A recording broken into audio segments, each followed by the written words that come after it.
This next monologue is based on an interview I did with a woman who had a good experience with a man.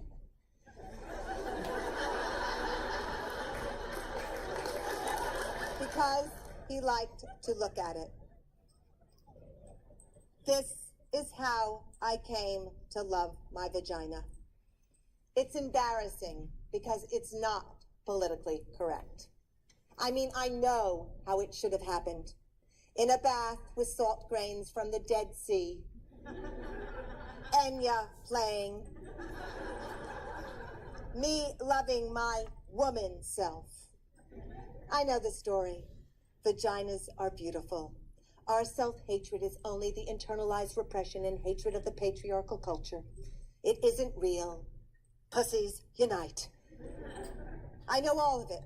Like if we'd grown up in a culture where we were taught fat thighs were beautiful, we'd all be pounding down milkshakes and donuts, spending our days lying on our backs, thigh expanding.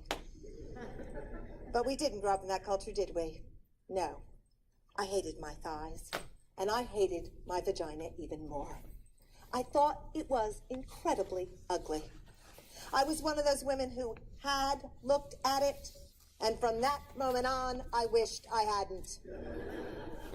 It made me sick. I pitied anyone who had to go down there. In order to survive, I began to pretend there was something else between my legs. I imagined furniture. Cozy futons with light cotton comforters, little velvet settees, or pretty things, silk handkerchiefs, quilted pot holders. I got so accustomed to this, I lost all memory of having a vagina. Whenever a man was inside me, I pictured him inside a mink-lined muffler or a Chinese bowl. Then I met Bob. Bob was the most ordinary man I ever met. Thin, tall, nondescript, he wore khaki tan clothes. Bob did not like spicy foods or listen to Prodigy. He had no interest in sexy lingerie. In the summer, he spent time in the shade. He did not share his inner feelings. He didn't have any problems or issues. He wasn't even an alcoholic. He wasn't very funny or articulate or mysterious. He wasn't mean or unavailable. He wasn't self-involved or charismatic. He didn't drive fast. I didn't particularly like Bob. I would have missed him altogether if he hadn't picked up my change that I dropped on the deli floor. When he handed me back my pennies and quarters, and his hand accidentally touched mine, something happened. I went to bed with him. That's when the miracle occurred. It turned out that Bob loved vaginas. He was a connoisseur. He loved the way they tasted, the way they smelled, the way they felt, but most importantly, Bob loved the way they looked. He had to look at them. First time we had sex, he told me he had to see me. I'm right here, Bob. No, he said, you. I need to see you. Turn on the light, I said, thinking he was a weirdo and freaking out in the dark. He turned on the light. Okay, he said, I'm ready. I'm ready to see you. I'm right here, Bob. Right here. He began to undress me. What are you doing, Bob? I need to see what you look like.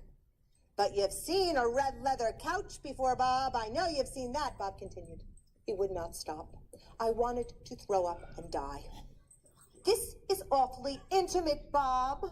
Can't you just do it?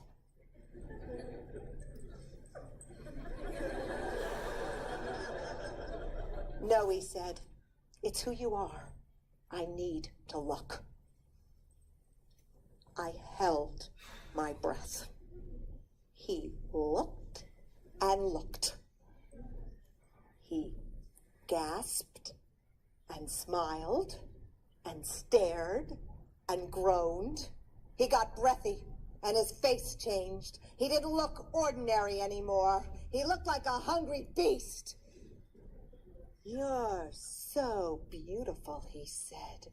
"You're elegant and deep and innocent and wild." "You saw that there," I said. "It was like you read my palm." "I saw that," he said, "and much, much more."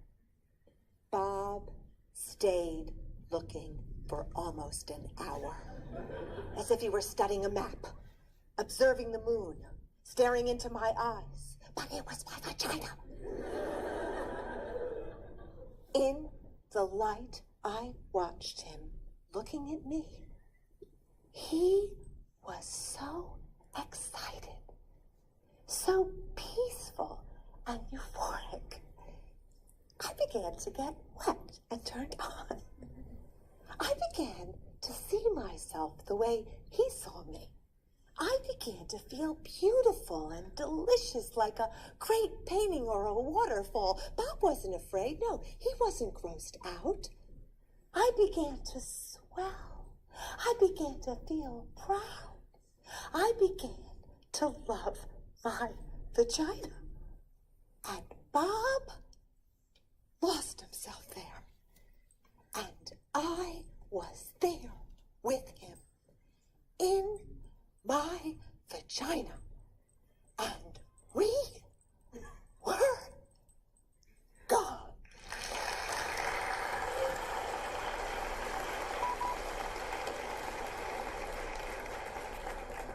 We're going to get little buttons made that say, "I'm your Bob." He's a Bob.